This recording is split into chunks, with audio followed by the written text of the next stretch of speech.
மீனாட்சி சுந்தரம் நாடகம் வந்து முடிஞ்சிச்சு, நல்லா நிறைவாக தான் முடித்தாங்க. பட் எனக்கு வந்து இந்த கடைசி பையன் இருக்கான்ல, சுந்தரமோட கடைசி பையன், அவங்களோட கல்யாணத்தை காமிச்சிருக்கலாம். கல்யாணத்தை காட்டுறாங்களோ இல்லையோ, அட்லீஸ்ட் அந்த பொண்ணும் இவனும் பேராக இருக்கிற மாதிரியாச்சும் காமிச்சிருந்தா நல்லா இருந்திருக்குமோ அப்படின்னு தோணுச்சு.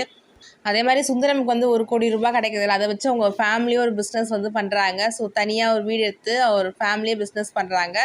அப்போ வந்து மீனாட்சியும் வந்து நான் உங்கள் பிஸ்னஸ் பார்ட்னராக சேர்ந்துருக்கேன், இந்த நீங்கள் வீட்டோட பத்திரத்தை நீங்கள் வச்சுக்கோங்க, என்னோட பங்களிப்பாக ஒரு இருக்கட்டும் அப்படின்னு வந்து அவங்க சொல்லிடுறாங்க. ஸோ இதில் இப்போ என்னென்னா மீனாட்சி சுந்தரம் 2 வந்து மேபி வரலாம் அப்படின்ற நியூஸும் வந்து வருது, இல்லை வராமலும் இருக்கலாம். ஏன்னா 2க்கான ஸ்டோரி வந்து ரெடியாக தான் இருக்குது. பட் அதை அவங்க எடுக்கிறாங்களா இல்லை அப்படின்னு தெரில. ஸோ மேபி வரலாமலையும் இருக்கலாம். ஸோ உங்களுக்கு மீனாட்சி சுந்தரம் 2 வரணுமா வேணாமா அப்படின்றத கமெண்ட் செக்ஷனில் சொல்லுங்கள்.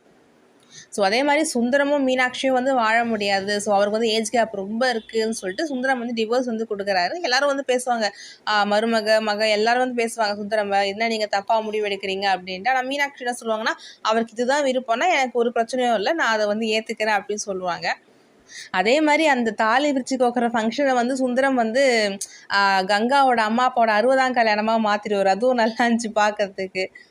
எனிவே மீனாட்சி சுந்தரம் வந்து முடிஞ்சு போச்சு. ஸோ பார்ட் 2 வருமானு தெரில. உங்களுக்கு வரணுமா வேணாமான்றதை கமெண்ட் செக்ஷனில் சொல்லுங்கள்.